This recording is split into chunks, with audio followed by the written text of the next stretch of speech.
LJN Hulk Hogan figure, please. It's 1985, and that'll be $4.50, please. That's strange that you would mention the year, but okay. Hey, Zash, look, my new figure. Crikey. I'll be right back, man. I need a smoke. I have an idea.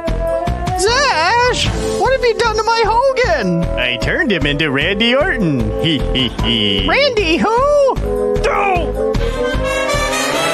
Oh, hell yeah, boys. What? I said hell yeah. Yeah, but why are you naked? What?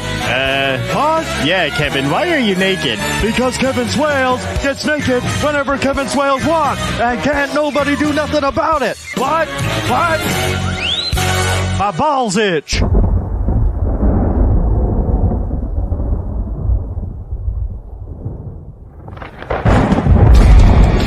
And now, the LJN Fight Night Podcast, hosted by Kevin Swales, Duarte DePont, Brutus Valentine, and Zashman. Oh, baby!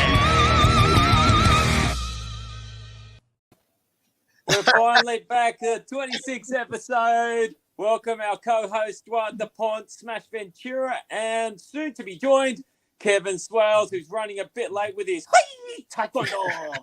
It's been a while since I've seen that intro. I was laughing the whole time during the intro. It's been so long. And Garfield, you on the phone with the Garfield phone, mate? Hold on just a minute, Zash. No. He doesn't like rock and roll. Just Barry Manilow. Just get it done. This is the man. Get it done, or else he's gonna fling me through the table.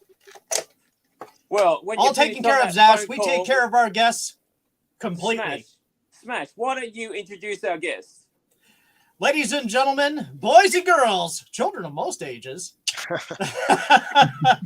He is one half of the Fabulous Rougeau Brothers, part of the legendary Rougeau family, and one half of the Quebecers. He's the former Intercontinental Champion, the former Tag Team Champion. He is the Mountie, Jacques Rougeau. Wow, what an introduction. And soon, if it doesn't happen, I'm going to call Vince, hey, Tabarnak. Hall of Fame for Jacques Rougeau, goddammit. And Hall of Fame right now. Well, I know that Hulk Hogan said this year that he thought we were going to be in it. So right there was just amazing to hear that. I don't know if you guys heard that. Yes. But it was just amazing, to be recognized by Hulk, the biggest icon of all times, the one who made it happen at WrestleMania 3 and changed the image of wrestling against Andre the Giant in that show in front of 93,000 people at the Pontiac Silverdome. I had the opportunity to be on that show. And so for him to say that we deserve the Fabulous Rougeau Brothers to be in the Hall of Fame, hey, that's good for me. That's good enough for me. Jacques, I'll be honest, man. Just between you and Raymond, and also you and Pierre, not to mention the lineage of your family, what you guys have all collectively done for wrestling and us fans, I think it's long overdue. You all belong in there. Well, thank you. I appreciate that. Hey, Zash, man, how's things in Sydney, my friend?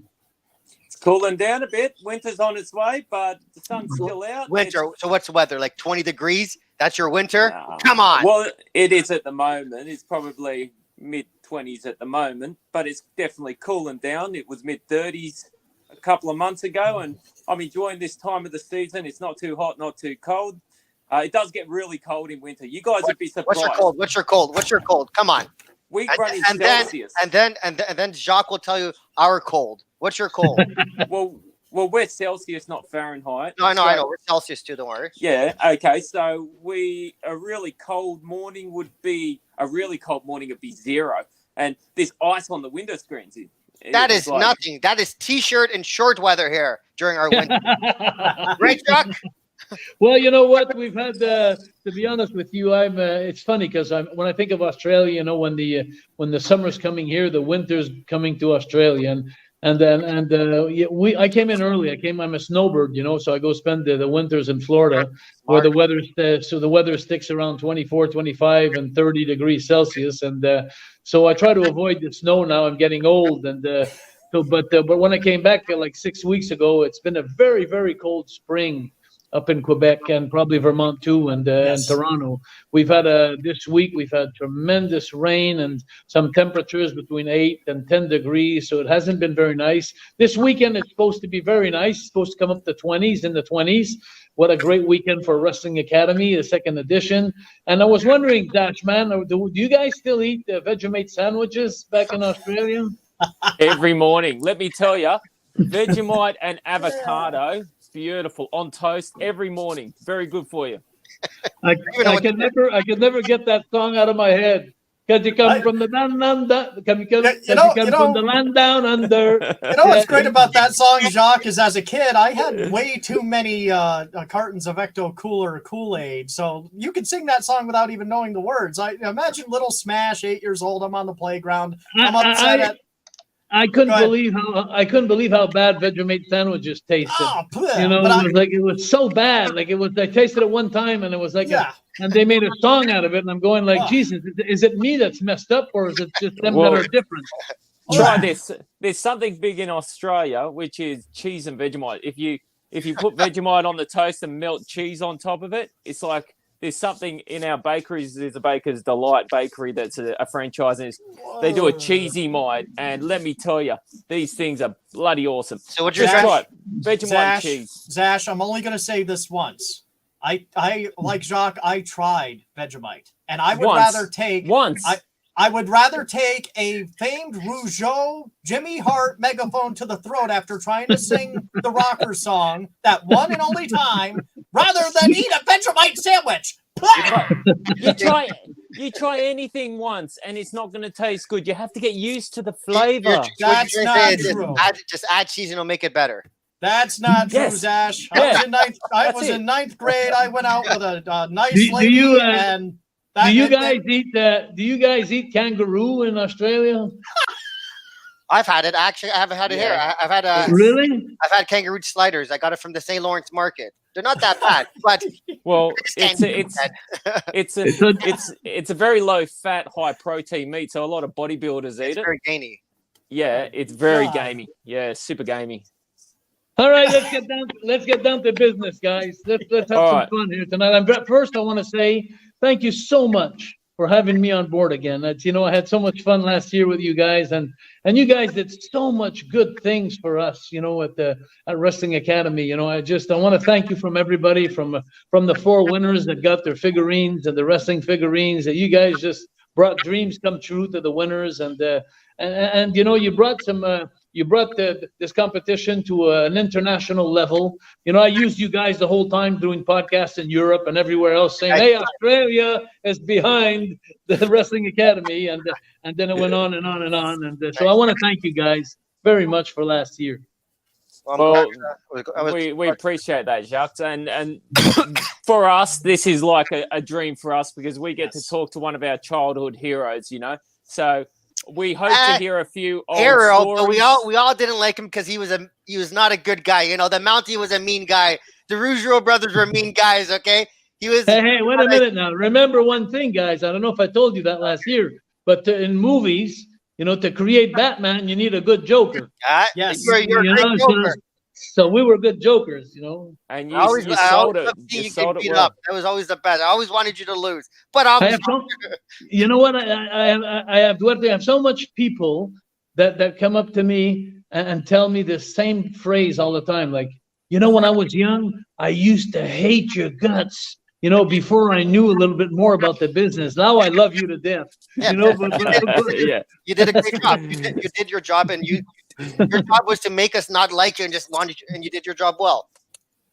So that was fun. What a great adventure that was, And I was one of the few guys in life that I could tell you that since the age of 5 years old, I've been around wrestling, and I'm 63 now, and I've never got away from it. I've been living my dream my whole life, and when I went from wrestling locally to small territories to worldwide with the WWF to having my own territory after that, and now promoting Wrestling Academy. I'm living my dream, at 63 years old, like a kid. So I'm one of the lucky ones, really am.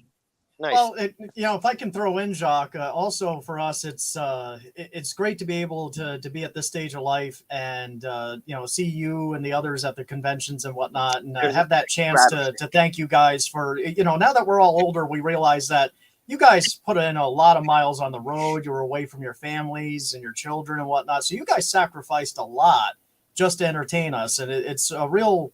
I'm going to sound silly, but it's a real honor for me to be able to have a chance like this to say to you, thank you for everything you sacrificed just to bring some joy and entertainment to us. But you gotta keep in mind there's always two sides to this, because there's a side that what you're saying, you guys appreciate us being on the road and away from our families, but on the other hand, going into the Tucson, Arizona, and going to Phoenix and going to Los Angeles and going to Sydney and Perth and Melbourne and Adelaide and going to all these places, going to Paris and going to New York, Madison Square Garden, and all these, when you're living your passion and you live all those events, it's like there's a sad side about traveling and being lonely, but there's also the glory side of just course there is. Come on. 20,000 people, making 20,000 people react to you, having them at the end of your fingers and having fun. And, so that's a récompense. That's a reward that you have, and then when you're living your passion, it's half forgiven of the hard life that we have.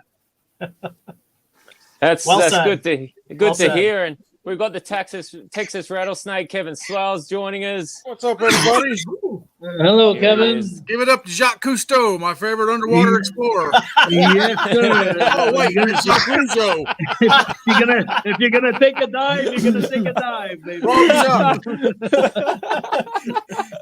Tonight's episode of Jacques Cousteau finds the World Wrestling Federation Tag Team Championship will not be seen at this time, in favor of Jacques Rougeau kicking the ever-loving crap out of him. It's funny that in the WWF they never had a diver. They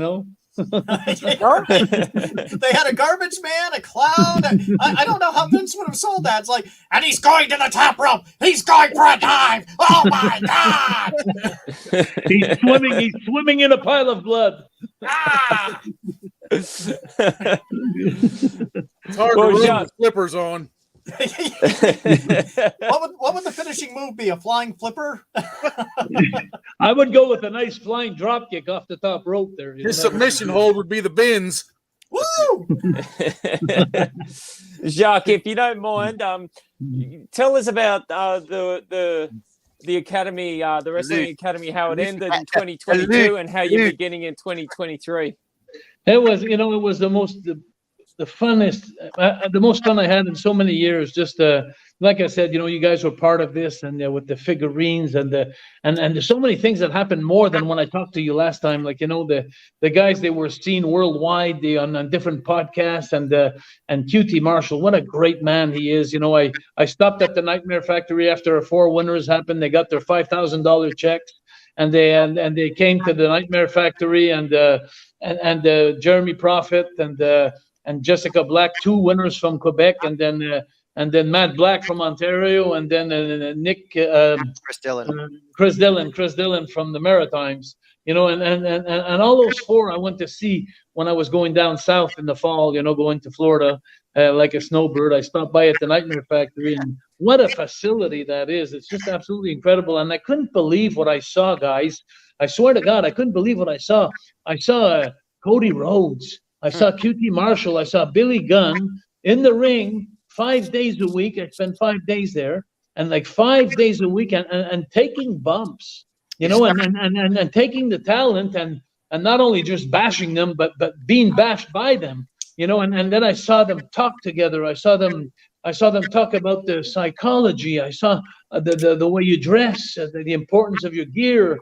I couldn't believe these 3 professionals, how much they take care of their winners, my winners and their students at the school.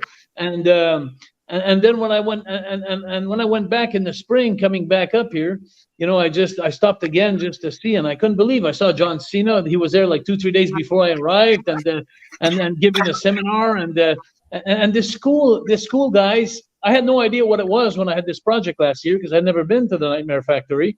But when I got there, I saw the equipment, the gym equipment for the hardcore. There's a dungeon in the back there, and then there's the lightweights, and then there's the Nautilus, and then you got 2 rings in there, and to see, and then the Billy Gunn's wife was the pro shop there. We were taking the milkshakes coming out of our Winnebago every day, going in there and getting our milkshakes after the training and stuff, and it's just such a great facility. It looks like a small little arena, and for me, like this year, like, well, I remember last year when we finished it, and QT Marshall was on the giant screen in Montreal, and he voted for the 4 winners and stuff, and then I called QT the next morning, and I told QT, I said, hey, I want to thank you so much for giving the opportunity tomorrow to our Canadian talent to give them a chance to be seen, and I said, and before I had a chance to say anything, he told me, he said, Jacques, are we doing this again this year? And I couldn't believe that he said that to me. Like, you're talking about 3 months of free training with some of the best talent in the world. What a great gift, that he's giving us, at Wrestling Academy. And this year it's going to be so much fun because last year the 4 winners won $5,000. This year there's going to be 3 winners, but they're going to win $10,000 each. Wow. And still the 3 months? Yeah, and the 3 months at the Nightmare Factory. But the thing is when I signed up for this thing last year, I don't know if you guys remember, it was Billy Gunn, QT Marshall, and Glazier that was in the school, and it wasn't Cody Rhodes. And finally, when I got there to the fall and I saw Cody Rhodes, it was fun and all that. But when I saw a month ago Cody Rhodes go at WrestleMania against Roman Reigns, in the main event, and I'm seeing everything they're doing with Cody Rhodes, now I'm seeing that my 3 winners are going to be training this fall with this guy, who's so hot, he's so on fire. And QT Marshall, I could see him every week on TSN and TBS, and I'm seeing everywhere. And what's this called? The Badass Billy Gunn or Daddy Ass? Yeah. Daddy Ass.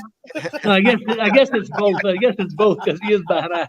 But anyway, but what an opportunity, and so I'm just so thankful and. That this happened like it did. Yeah. And about Billy Gunn, wasn't he in that WWF battle where they did a real fighting with Bart thing? And he was that for all? Billy or Bart? That was Bart. Was that Bart? Was it? Bart won it all. Yeah. But they're tough guys. They're tough guys. I couldn't believe it. I couldn't believe when I was there to see QT Marshall and Billy Gunn in the back there, and because Billy Gunn used to wrestle as a Smoking Guns, against me and Raymond and then Carl Willett and myself and as the Quebecers, and I couldn't believe to see Billy Gunn still putting like 3.5 plates of 45 pounds on each side and doing full squats, and just going down to the bottom, in where your bum touches the seat there and the down and coming out of it, just what a powerhouse, and I don't know how old he is, but Jesus Christ, he's still going 100% like that. It's He's just a amazing. monster. Didn't the winners also get dark matches in AEW?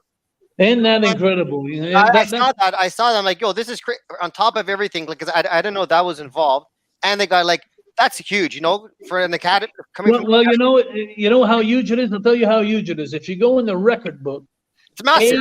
AEW made their debut in Canada last year, and the first match in the history is Jessica Black and Jeremy Prophet, the winners of Wrestling Academy, that are on Dark, Dynamite, and Rampage. And then you got Matt Black, and then you got Chris Dillon. And plus he chose 2 other people to be on Dark, like Jesse V. That him too was on the show. So that was a great asset, something that we didn't plan on. He kept giving us the whole time, QT. And this year he just gave me another big deal. You think about being generous person. Not only this year that he's going to be there for the finals like last year to go on the giant screen in the last day and choose the winners, but he told me this fall when I went to see him last fall, he said, Jacques, he says, next year, I don't want you to choose all the participants. He says, I want to be there to choose them. I want to be on the giant screen in the quarterfinals, which is starting in 3 days from now, May 7th. And he says, I want to be there in the semifinals. I want to be there in the finals. And we even made a deal, because he wanted to give us a little nanny. He always gives us a little nanny, like he calls it. He says, as we eliminate the contestants starting this Sunday, He says, what would you think if we chose one of them? And in September, when the finals come, instead of being on the giant screen, I'm going to come live to Montreal, and I will wrestle as a consolation prize one of the guys that I eliminated during the competition. So, Awesome. so hey, if I'm an independent wrestler from Canada, and I want to have a dream match, who else to have it better than with QT Marshall? Right. That's seen worldwide like that. What a great opportunity, and what a generous move by QT Marshall. Absolutely. That's awesome. And before we go on to the 2023 Academy, the winners from 2022, have they had any sort of some good things happen, you mean? Yeah. Is that what you're asking? If they had some good things happen? Are you there, Zash? I think Zash rose. Yeah, Zash rose. So let me answer his question, and I'll let him join back when he comes in. But let me just keep going here. Is that okay, guys? If I keep going? Yeah. Yes. I think he was just asking, like, where after the academy and AEW, like, what happened?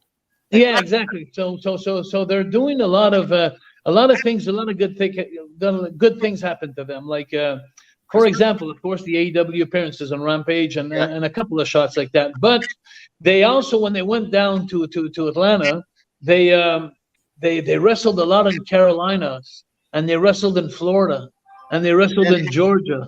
So they made a lot of contacts. And plus, not only that they made a lot of contacts, but Jeremy keeps telling me the whole time, he says, hey, Jacques, he says, you know what's fun? He says, Cody Rhodes and I are writing to each other just about every week. Like, he's made some friendship, with very important guys. And, and there's two, and I always said that there's two things that are very, very important to make it in this business. Is the first one is being at the right place at the right time, being at the right place at the right time, and knowing the right people. So if you know the right people and you're at the right place at the right time, you're going to get some.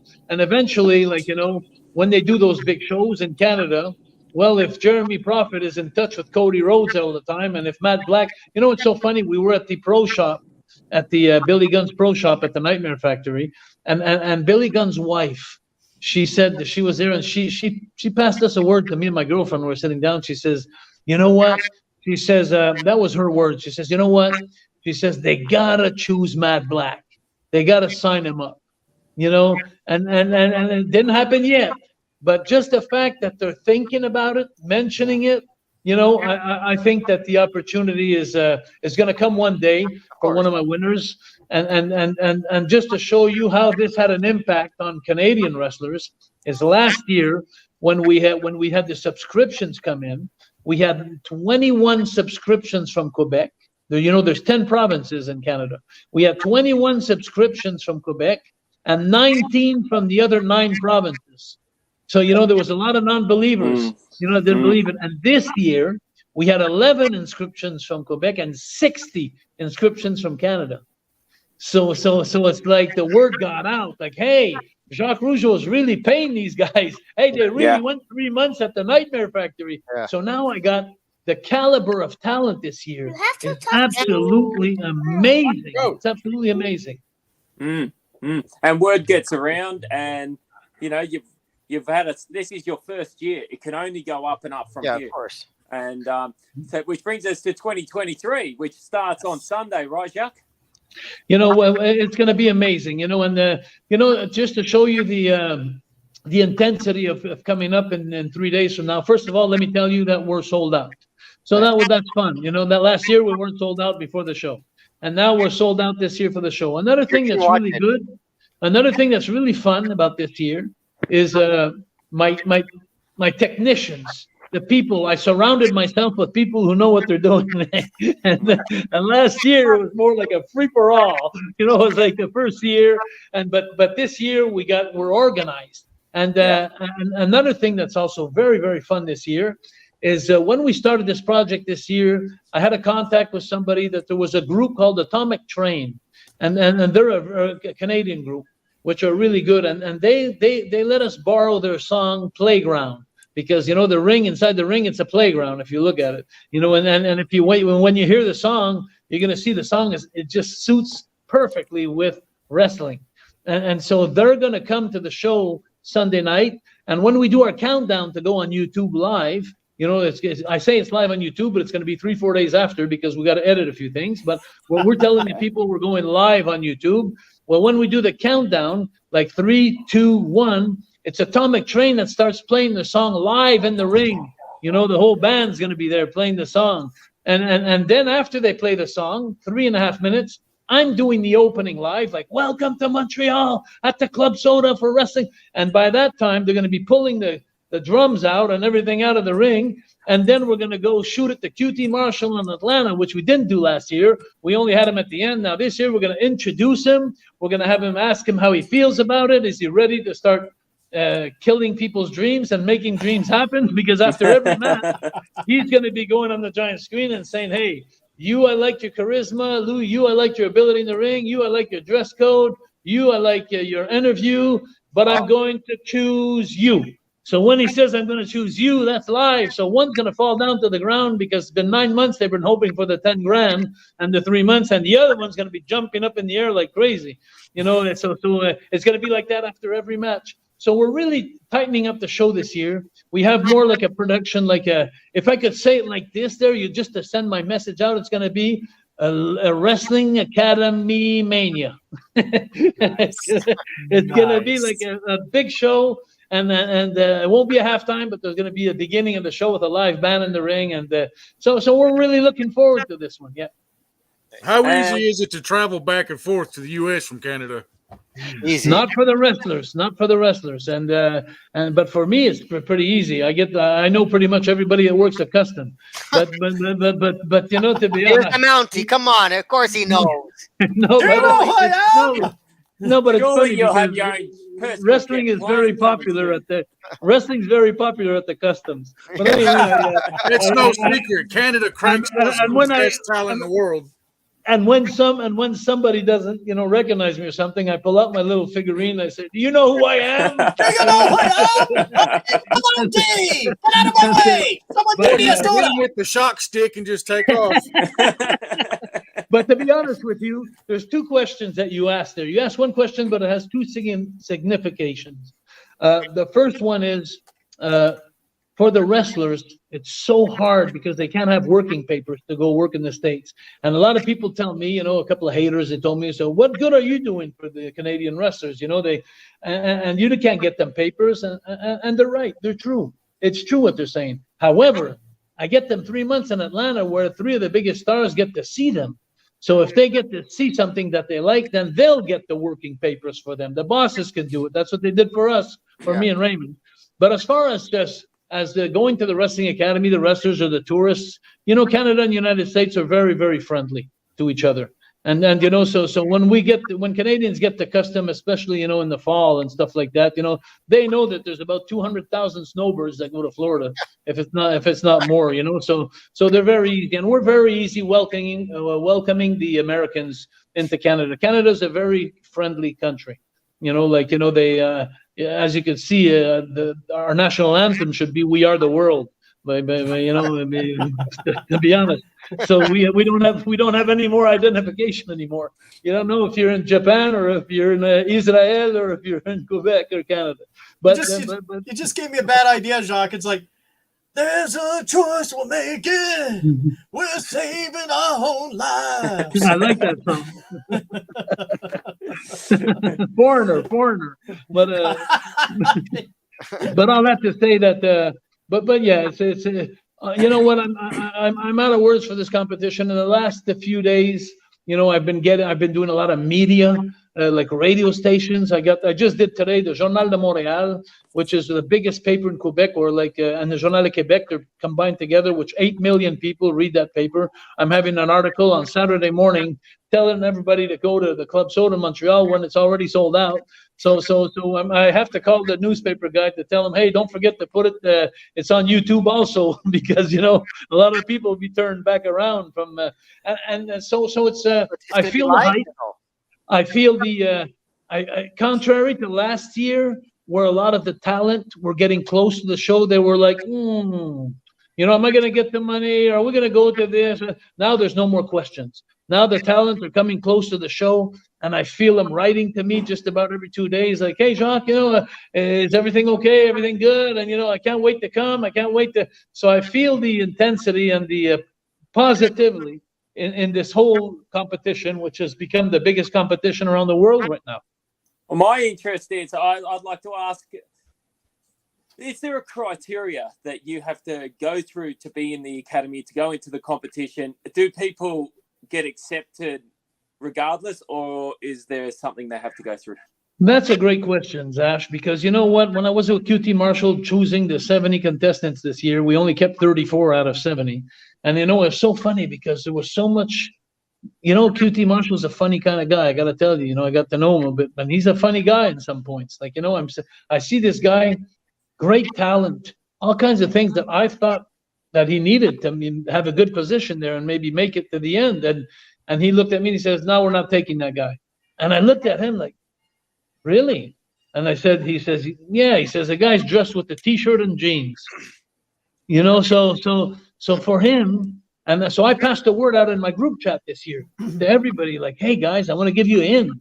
If you don't put any money in your gear, there's a good chance that you're going to lose some respect from QT Marshall, because he likes the people to invest in their characters and their gimmicks, so that's one of the things, Dash, that now the talent knows that you better invest in your gear, You got it. You got to look the part, baby. In my case, if you're an 80s radio persona and you do YouTube videos, you have got to look the part, Daddy. So Jacques, you're telling me that Smash has a chance. But there was one thing too. There was one thing too that I've noticed too. QT Marshall, I got to know him a little bit by choosing the contestants with him side by side.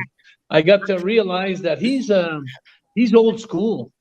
QT Marshall is an old school kind of guy. He's a guy that he likes less is more. Like, he's seen a lot of videos that we've had, the 30-second videos, where a guy did about 20,000 moves in about 15 seconds. And then there were great moves, but QT likes a storyline. QT likes when a guy sells. He likes when a guy reacts, when he works his crowd. So he's got a lot of old school in him, QT Marshall, and so that's another criteria that you have to bring. Is it's nice to make the transition, but always keep in mind less is more. Like, you can't take a drop kick from someone and be standing up before the guy who gave it to you.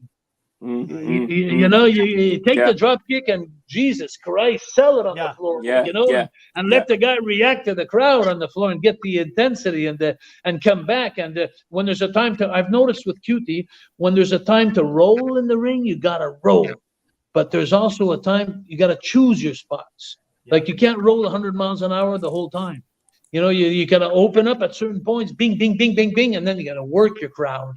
So in the videos that we chose, a lot of the guys that were just doing 1,000 moves that I thought they were, hey, wow, that's going to be so exciting for the show. Just QT was like, no. He'd rather have the guy who just does a nice move and goes to the camera and, and gives a little hair shot and get a little bit of personality in there. And so that was another criteria that I didn't know that QT wanted. Jacques, you were one of my favorites with that, because I was rewatching some old episodes of Raw, and I loved the feud between the Quebecers and Men on a Mission. And I remember one match. I don't know if it was on Raw or taped on Raw and shown on their weekend programs like Mania, but I remember Gorilla Monsoon was doing commentary on it, and you and Mo were starting off. And Mo's looking at you, and you're like, smiling at him really snidely, and he's looking you up and down like, what is this guy doing? And then all of a sudden you do a moonwalk, and Monsoon's like, what in the world is that? A Canadian moonwalk? And Johnny Polo goes, yeah, some of it might have been lost on the exchange, but look how smooth my man's moving. And you did the moonwalk, and then you looked at him, and you're like, ha-ha. And here I am as a little kid, and I'm like, Mo, clothesline him hard, please. Smash, I got to tell you this. When you're saying this, you're bringing back in memory lane for me when I used to work with the Rockers. Raymond and I, we used to work with, you guys are too young, but. No, I remember that, Jacques. I loved you guys working the Rockers. So let me tell you, we did some marathon matches, like 1 hour matches, and the one who won the most falls during an hour won the match. And we'd go like 20 minutes and we'd never touch each other. And like we'd go to me and like example, me and Sean, we'd go to lock up there, and as soon as we go to lock up for a lock up, I'd back up and say, wait a minute. And then I go and then I tell the people, wait a minute. And then I just get on my back on the floor and I do a nip up, just land on my feet. And then I'd go like, is that pretty good or what? Is that pretty good? And I'd be talking to the people, is that pretty good? And then I'd look at Sean and said, hey, you try it. And then he wants to wrestle. I say, hey, wait a minute. I want to see how good you are. You try that. So then he's like, referee's going like, come on, you guys wrestle. I'm saying, wait a minute. So I look at the people and going, what, you chicken? You chicken? Go ahead, show me that you're a good athlete. Show it to me. That stuff. So then he'd go and he'd do a nip up. And when he'd do a nip up, 20,000 people would be cheering. Like, yeah. Okay, so now we go to lock up again. And I go, and then I'd go underneath them. Like I'd miss the lockup, I'd go underneath. I'd say, hey, wait a minute. And then I'd get out of the ring. I'd hold the ropes from the outside, and I'd do a flip over the top and land on my feet in the middle. And I'd look at him like, is this great or what? And I'd be looking at the people. And next thing you know, I'd work the same thing like, hey, you do it. Come on, you do it. So then finally, after about 10 minutes of walking top, he'd do the flip. 20,000 people would pop again. And then I'd go to lock up, and then he'd go underneath me. And then he'd look at me and he'd say, wait a minute. And then he'd climb up the top rope, and he'd do a backflip off the top rope. And he'd look at me like, you go ahead and do it now. And I'd be like, holy shit. Like, and I'd look at my brother Raymond, and then the people would be going nuts. Yes. Like, come on, you motherfucker. Come on, you go ahead and do it. And we had so much heat, and we never lost up, in 20 minutes. So that's what I think that the wrestling today needs a little bit more of. Yes. They need a storyline. And to last.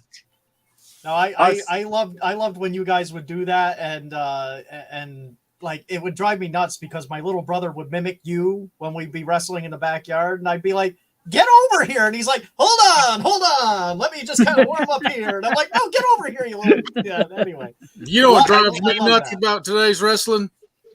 I'm sorry? When Snake would DDT you, it was over with. Yep. When Chris Adams or Shawn Michaels would super kick you, it was lights out. That's it. I guess it's not like that today, huh? 30 or 40 finisher moves and still getting up. Yeah. No, finishers back then were finishers. And I get that, like in the early 90s with Raw, sometimes it would take a couple of times to put a stronger opponent down, and Vince would have that opportunity going, he got him. Oh, wait, no. Hey, you know what? I'd watched a match today because, my girlfriend, she's having a blast these days. She's doing like, some coffee holders there, like some with the top there anyway. Oh, yeah. She's doing tumblers, and with all my souvenir matches, like with Piper, with the Undertaker, with Brett, with Hulk, and she's doing tumblers that we're gonna sell at my show on Sunday at Wrestling Academy. But I was looking at a match because we needed pictures, and I had a match. If you go on Daily Motion, it's called Daily Motion. If you could go on there on internet, Daily Motion, and you put down the Mountie versus Undertaker, you're going to see an amazing match. And you know what? I gave The Undertaker 3 pile drivers in that match. 3 pile drivers. And I give 1 straight ones and the third one where I ball him up at the end, where I hold him like a ball there, and I give him the third one. And every time he keeps coming up from the floor and people are popping like crazy. And the third time he comes up, and then boom, he falls back down. And then I look at Jimmy Hart like, yeah. Then I look at the people, I got it now. And then instead of doing 1,000 moves, I go and I say, give me the microphone. Give me the microphone. So I take the microphone. Do you know who I am? And then he gets up behind me. Anyway, but if you want to see a funny, entertaining match, to give 3 pile drivers to this guy, Undertaker, for me, it meant a lot because you have to trust a guy. To give a 300-pound guy, to give your body to a guy like me who's not so big, I was only like 250, 245, 250. But he had this respect for my wrestling. And then I gave him my body at the end for the tombstone, of course, when he gave me the tombstone. But my girlfriend, when I took the tombstone, she looked at the video, she said, oh my God, and because it was so perfectly executed. He did. My head went about this far from the mat, but coming down from really fast. Yeah. And I told my girlfriend, I said, you know what? I said, every move that we did in those days meant something. Yes. Like you'll see the match if you go check the match. Go on Daily Motion and have fun. The Mountie versus Undertaker, and you'll see you'll have a lot of fun watching that match. And I tried to run away at one point at the end, and then Sergeant Slaughter comes out of the curtain like, "No way, you're going back in the ring!" And I'm backing up like, "Holy shit, what are you doing here?" And then I jump in the ring, and then Undertaker just grabs me and boom, and then does his thing with me. And but what good times it was. And what goes through your head, Jacques, when you're about to cop a pile driver and they've got you in the air? Your ass is pointing to their face. Do you let one rip sometimes out of fear? What's the go? You know what? I never, to be honest with you, I don't remember one time a guy giving me a pile driver in my career. Really? I was always the one who gave it. I was specialized in giving it, and a lot of guys didn't. Not a receiver. No, but it's true. It sounds funny, but it never happened like that. Nobody had a finish of a pile driver. I was one of the only guys who was doing the pile driver, I guess, at the time. They all had their moves. And do you remember one guy doing the pile driver, except Paul Orndorff? And he was there before me. He was a wonderful. Who? Would you class a Tombstone as a pile driver, a former pile driver? Yeah, because Morocco used that before also. So there was Orndorff and Morocco. Guys that I didn't work with, guys that I never worked with. Right. So for me, it wasn't. No, I was very lucky. However, you know what? There's just this thing in the business that there's an unsaid. How can I say that? There's an unsaid respect that goes in the dressing room. When you've been working for so many years and you never hurt anybody. Right. You're not going to be talked about like, oh, watch this guy. Most people talk about the guys that hurt people, but the guys that don't hurt people, the guys like Macho Man, the guys that Steamboat, the guys that there's some guys that Tito Santana, there's some guys that you go in the ring like Ray Traylor. Some guys you go in the ring and whatever he offers to you, you take it because he went to that school. That if ever he does something to you in the ring, and if he's off balance or something, well, he's not going to use your weight to get back in balance. Right. He's going to put you in position where you need to fall, and he's going to take the fall to hurt himself because you give him your body. And, he respects that. And there's that reputation follows you in the business. And that I was lucky because that reputation followed me. I never injured anybody in the business, and knock on wood. I never gave anybody a bad injury. And so that's why I'll never forget when I was sitting in front of Mark and Undertaker. And I said, Mark, I'd like to do something with you, with your gimmick. I think it'll be good. I said, I'd like to give you a pile driver. There's not one time he looked up at me like, so he said, okay. And I said, yeah. And I said, I'll give you the pile driver. And I said, but you sit right back up and I'll be right beside you. And I'll be like selling it like crazy. And I said, I'll give you another one. And I said, when I give you another one, I said, this time you get up, but you take a second or two and then you start getting up and people are going to go mad. And that's what happened. You'll see in the video. And I said, the third one, I'm going to grab your legs and crotch your legs close to me to the pile driver. So that puts you very vulnerable. Your legs are not in the air. Now you're in a position where your neck is really uncomfortable and your legs are tucking in your chest. And I got him like this, and I give him a hell of a pile driver. When you see that pile driver, his head is about 1 centimeter, not even from the floor, and he's coming down solid. Boom, and when he hits, I said, that's when you come up slowly, about 2, 3, and then I hit the floor like, Jesus Christ, and then you fall back down. And then my attitude changes completely from bang, then now I got you, baby. And then but all that, I think it's something that they're missing today. Yeah, definitely. The storytelling element, just that, just laying that out with Taker, that's more entertaining to me. And I'm biased because I'm old school, obviously, but that's more entertaining to me than seeing a guy who admittedly is putting his body at risk by doing 150 things. Yeah. But I can't process all 150 things. It's like boom, boom, boom, boom, boom, boom, boom. It's like, now wait a minute, just have a couple of booms. I saw a guy today on a video. I was going through my Facebook. I saw a guy. I don't know his name because I don't follow wrestling at all. I haven't for 30 years. So, but I saw this thing go by where the guys on the line on the table on the outside, and the guy hits the rope inside, on the other side of the rope, and he comes running and he jumps on the second rope from the inside, and then he does like a 450, like a 450, but he does a 900. It's two 450s, and he lands on the guy on the table on the floor, and I'm going like,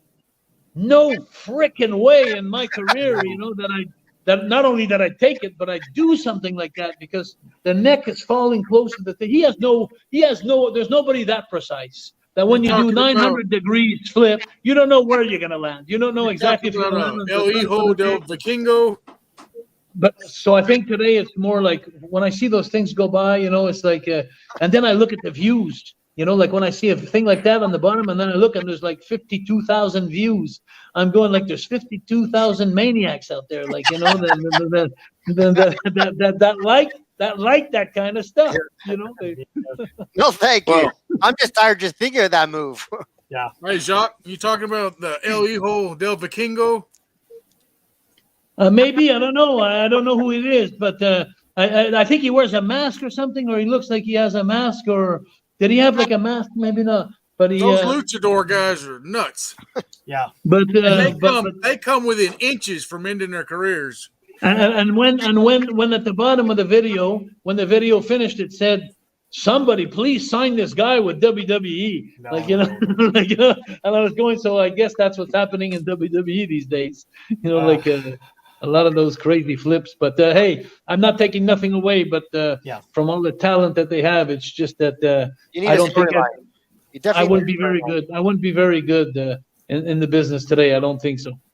Well, there's one guy today that does sell it well and does do the kind of wrestling we like, and I think that's Cody Rhodes. I really think he's holding the fort for the generation right now. He's got a good mix between the old school style and the modern. And Who's that? Cody Rhodes. Oh yeah, okay. I haven't seen him work. So I really haven't watched wrestling, so I'm really an idiot. I haven't seen him work, but I don't watch him much either, but I know he does a great job. We're just gonna cut over for 1 minute to Shad, who's waiting.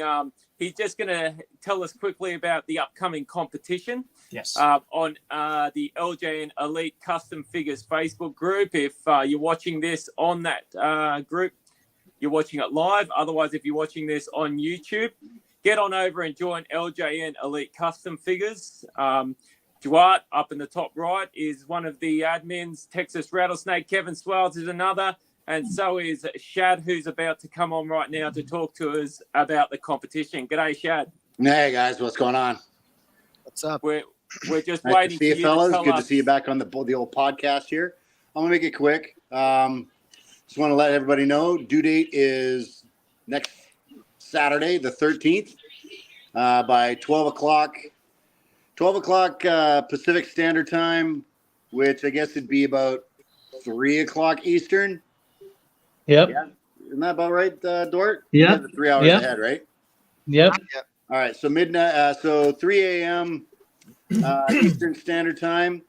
Got a few entries in so far. This event, we're going to run it in a bracket form, kind of like I did the beater challenge, which means that basically half the entries are going out after the first round, and we're going to knock it out in probably like 4 days. Judges' marks this time around, I'm going to get them posted up like right away so that there's no confusion about why people get extra points on certain things. And should be a good turnout. There's some really awesome stuff that's been handed in so far. I'm looking forward to getting a few more, and that's about it, boys. Excellent. Well, these comps are getting really exciting. So if you're not a part of it, get your customs into Shad. Just read the rules pinned on top of the group page, and it should be good fun. Shad, excellent. Do you have to head off, mate, or do you want to stick around for the I'm last good. 10 I can minutes hang of out the for a bit podcast? here. I'm just. You're welcome to stick around if you want. Let me introduce you to Jacques Rougeau, who's the man of the moment. Bonjour, ça va? Hey, Chad, very good. You speak some French, huh? Je m'appelle Chad David Aubon-Gauthier. Fantastique, Un petit fantastique. peu français, un petit peu. Yeah. Voulez-vous coucher avec moi ce soir? Tabarnak. Respondez, s'il vous plaît. You know, it's funny because every time I went to a different country, the first things I learn is how to swear and how to cuss. That match with Taker, Well, was it a title match or no? I'm sorry? That match with Taker that you were talking about, was it a title match when he was the champ or no? No, he was just actually, it was near the beginning of him coming in, you know, and just in the territory. So it was, he was just getting over at the time. They were putting him over strong, and so it was a great opportunity for me. And I had a couple of matches like that. I remember a match I had in Manchester, England, with Randy and Liz, Macho Man and Elizabeth. You know, that was a title match against the Mountie. That was something I remember.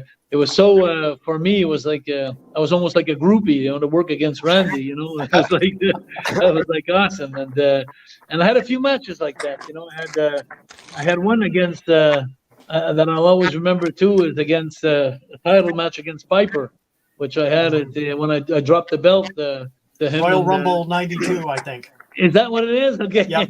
So it was like that was very you know, I was very groupie, like a Marcus, you know, like to be in the ring with those guys. For me on a pay-per-view, it's like amazing, you know. It's they were so notorious, you know, and not notorious, but you know what I mean, like notoriety was so. You know, Jacques, you just reminded me the post-match or pre-match interview you did leading up to that. Gene and you were standing in front of the Royal Rumble sign, and Jimmy Hart's there. And I think you got overexcited because as a kid I was laughing. It's like, Piper, I'm going to take your kilt. I'm going to take your life. I'm going to take your manhood. And your manhood. Wait a minute.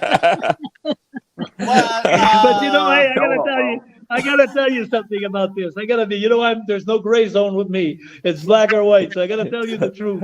At the time, I know I've done some stupid things in my career. And at the time, I gotta tell you, but that was a stupid thing. You know why? I'll tell you why. Because when I said that, I'm going to take your skirt, I'm going to take your livelihood, I'm going to take your manhood, I did not know what that meant, the word manhood. So I thought it meant something like, I'm going to take your manly, you know, like your manhood, like, you know, the man out of you, you know. And so I remember somebody, I can't remember if it was Vince somewhere else, who said, he's going to take your manhood? Like, you know, and up till today, I'm not sure I know what it is. But anyway, I know that when I said it, it didn't come across the same way I was trying to say it. No, in fact, me and Dad were watching the pay-per-view, and my mother walked in, and she walked in just as you said, and I'm going to take your manhood. And she's like, turn it off. So go ahead. So go ahead now, and then tell me, Ben, what is a manhood? What is your manhood? Well, it's gentlemen, if I may, it's when a lovely young lady on prom night says to Zash, "Are you ready?" Oh yeah, so you mean like virginity? So it's taking your virginity. Yeah. And what does Zash reply with? So I had no idea. I'm just learning this. 63 years old. I'm learning. So unfortunately for us Americans, when you said that, you know, us Americans were like, holy macro. So now I understand why I had that reaction. Exactly how bad does the Mountie want to keep the Intercontinental title? What depths is he willing to go to? So I was far away from thinking what I was thinking, taking your manhood, like I thought it was taking your being a man, you know, taking it away from you. No, it had sexual connotations. I didn't know that. Wait a minute. I looked at my dad and I was like, wait, what's he going to do to Roddy Piper? Dad's like, listen, Piper won't let that happen. You're going to have to forgive me because, you know, I don't like heavy metal. I don't like rock and roll. All I like to listen to is Barry Manilow. And I will not take manhood. Not today, not ever, especially from naked Kevin Swales.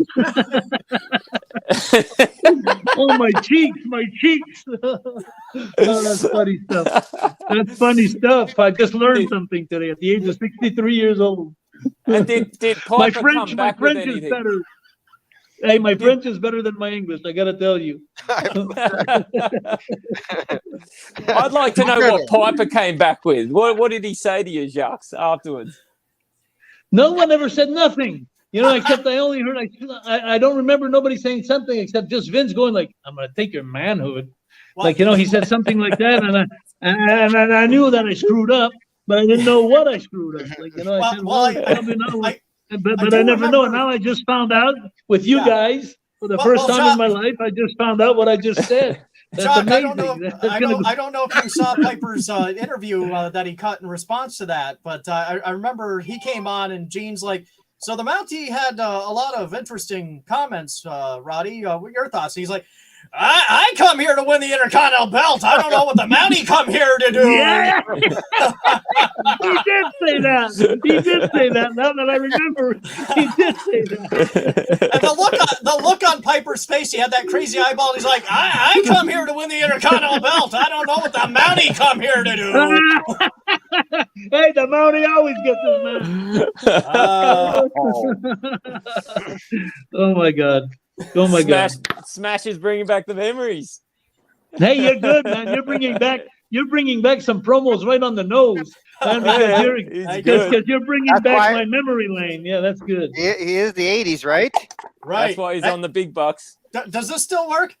I don't know what the Mountie come here to do, but the rest of you guys can handle that. I'm out of here. That's funny. You got the Thriller jacket, and he was doing the moonwalk. Before we start thinking of wrapping this up, I just want to show this video of Jacques Rougeau receiving my figures, which made me a very happy man. So I'm just going to play the video. We don't like heavy metal. We don't like rock and roll. All we like to listen to is Barry Manilow. Hey, Zash. That's very, very cool, Zash. I got to tell you, Zash, this is one of the nicest things I got in my whole career. So just to remind you, Zash, I hope one day I get to meet you in person. But remember one thing, Zash. The Mountie always gets his Zash, man. I'll tell you what, man. If you want to meet the Mountie, come to Nashville, Tennessee, if you're in or around Tennessee. Saturday, July 8th at Music City Toys and Collectibles. The owner of that store is a great guy. He always has guys coming for meet and greets. Jacques Rougeau is one of the best he's ever had, and I'll definitely be there to see him. I'm so happy. I'm so happy you're saying that because when we made this deal together, there was so much more than just being recognized and appreciated to be still.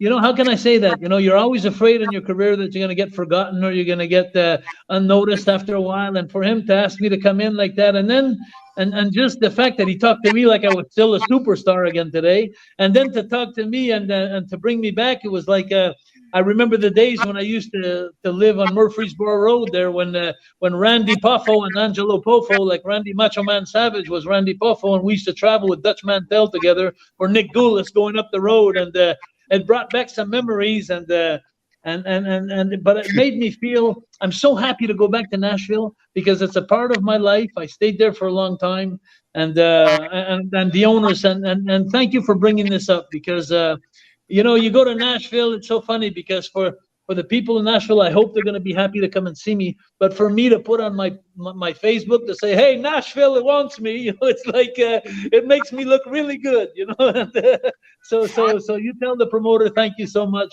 for doing that for me. Well, I pushed and pushed until he got you. Nice. Well, I thank you very much. I thank you very much. I'll do a good job. I'll come in with my Mountie suit and my shock stick, and I'm gonna have a few pictures taken. That's for sure. Just don't take anyone's manhood in Nashville, please. No, I think I'm gonna be looking more for Dolly Parton. Hey. Kevin, can you just give that date and address again, please, where Jacques will be? Saturday, July 8th at Music City Toys and Collectibles. Nashville, Tennessee, just outside of Nashville. Get there to see the great Jacques Rougeau, and let's all prepare for the 2023 Wrestling Academy. We're all excited. Starts this Sunday. Where can they watch it, Jacques? Yeah. Well, wrestling-academy.ca. Just give it a week after Sunday, by the time we edit it and put it on YouTube. And my YouTube channel is Jacques the Mountie Rougeau.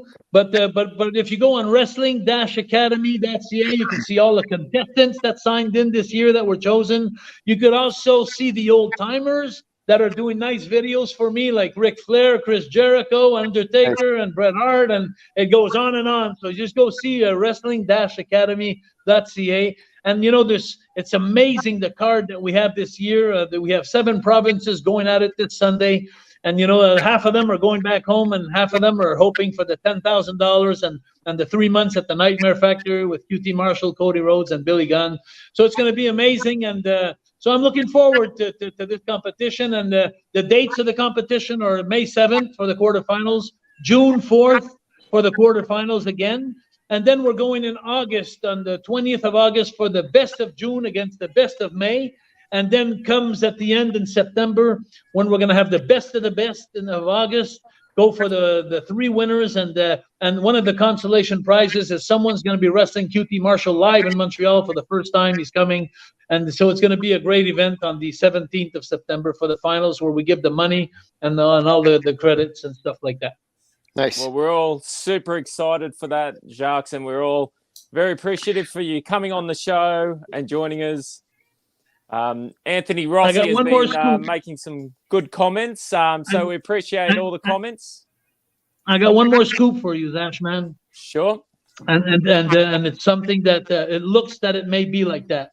Nothing is confirmed yet, but because of the sponsorship that went from 20,000 last year that I had to 50,000 this year, I believe that next year our wrestling academy is going to be North America. It's going to be Mexico, United States, and Canada. Nice. Wow. So it's gonna be wild. So we're gonna be recruiting some wrestlers from the States, from Mexico, and from Canada. Awesome. There you go. Well, strap in, guys. This is the next big thing, the Wrestling Academy. Duarte, what do you want to finish up with, buddy? I was going to say Kevin Swales is going to enter next year once you open it up to the Americans. Look at him. He's ready. I'm not DDP. I can't start this old. I'll say Kevin Swales will wear jeans and a T-shirt, but he will wear his underwear on the outside of his jeans. Can I do my Kevin bell ringer? Can I do my Kevin Swales impression? I've been waiting a year for this. I'm Kevin Swales. Nobody can stop Kevin Swales when he's naked, except for his wife. What? All right, guys. Thanks very much for watching. Thanks for joining us. We'll see you all next time on LJN Fight Night Podcast.